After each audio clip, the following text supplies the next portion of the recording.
Bonjour à tous.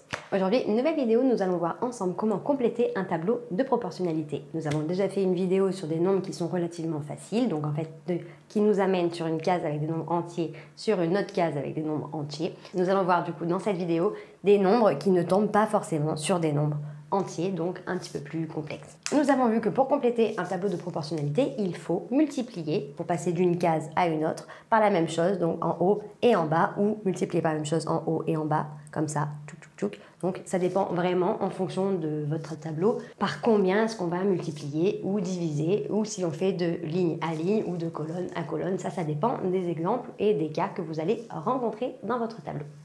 Ici, nous avons une case avec 3 en X, 6, 7,5 et 2 trous. Ici, nous avons du coup 2 trous aussi avec 10,5, 14 et 29,4. Dans l'ensemble, il va falloir voir par combien on va pouvoir multiplier pour pouvoir trouver les valeurs manquantes. Donc là, on va voir plusieurs méthodes qui vont vous permettre de faire en fonction de ce qui vous arrange. Donc déjà, je vois que ici, j'ai 3 et 6, donc celle-là c'est la complète, donc j'ai 6 et 14. Et donc entre 3 et 6, c'est un multiple qui va être relativement facile. En fait, pour passer de 3 à 6, j'ai multiplié par 2, ou pour passer de 6 à 3, j'ai divisé par 2. Donc du coup, de passer de là à là, division par 2, donc ici, je vais pouvoir faire une division par 2, assez facile, 14 divisé par 2, qui vont me donner ici 7. Maintenant, pour trouver les valeurs manquantes ailleurs, je vais pouvoir faire plusieurs méthodes. Soit je fais directement un produit en croix. Donc en fait, un produit en croix, c'est comme si je prenais ce bloc ici, j'ai une valeur manquante, je peux faire un produit en croix, donc ça fois ça divisé par ça égale ça. Ça marche tout le temps. Donc ça, vous pouvez le faire.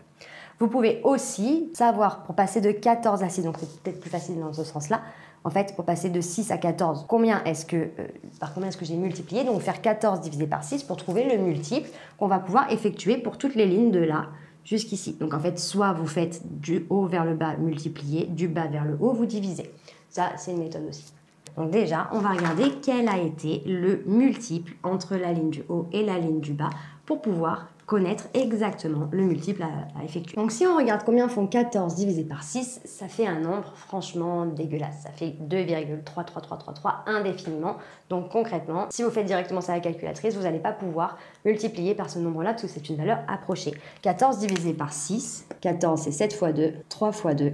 Donc si je simplifie par 2, ça va me donner 7 tiers. Donc en fait, il faut que je multiplie les nombres d'en haut par 7 tiers pour avoir le nombre d'en bas. C'est pas ce qu'il y a de plus facile. Je vais pas forcément partir là-dessus, donc ça c'était une des méthodes. Donc parfois ça tombe bien, parfois ça tombe moins bien et on va pas prendre celle-là. Donc on va pouvoir directement effectuer les produits en croix. Donc si je cherche celui-ci, eh bien il va falloir que je fasse produit en croix. 3 fois 10,5 divisé par 7. Donc 3 fois 10,5, 10,5 fois 3 divisé par 7. Ça va me donner un total de 4,5. Je vais pouvoir écrire ici 4,5. Pour celui-ci, alors je peux faire avec n'importe quelle case.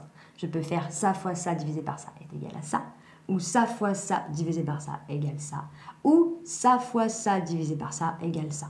Donc conseil quand même, c'est de tout le temps prendre des nombres qui tombent bien. C'est-à-dire que là, bon, passer de 6 à 3 divisé par 2, 2 fois 7 qui font 14, cette valeur-là était une valeur qui était relativement exacte et sûre, donc je peux la prendre. Par contre, 4,5, je ne vous conseille pas forcément de le prendre, parce que si vous vous trompez quelque part dans votre calcul, tous les autres vont être faux, parce que vous allez vous allez faire un calcul avec une valeur qui est fausse, donc ça va vous fausser l'intégralité des résultats. Donc plutôt partir sur une qui est complète, sachant que les nombres maintenant vont être un petit peu moins sapatoches. Donc là, je vais faire par rapport à ça. Donc pour trouver cette valeur, produit en croix, ça fois ça divisé par ça égale ça. Donc 7,5 fois 14 divisé par 6 est égal à la valeur manquante. 7,5 fois 14 divisé par 6 est égal à la calculatrice à 17,5. Je vais pouvoir écrire ici 17,5. Et pour le manquant, donc pour lui, je vais toujours prendre celui-là, parce que cette valeur, c'est une valeur qui est juste, mais dans le cas où vous vous trompez, on ne sait jamais, on n'est jamais à l'abri. Donc vraiment prendre toujours la complète. Donc 29,4 fois 6 divisé par 14 me donnera la valeur d'en haut.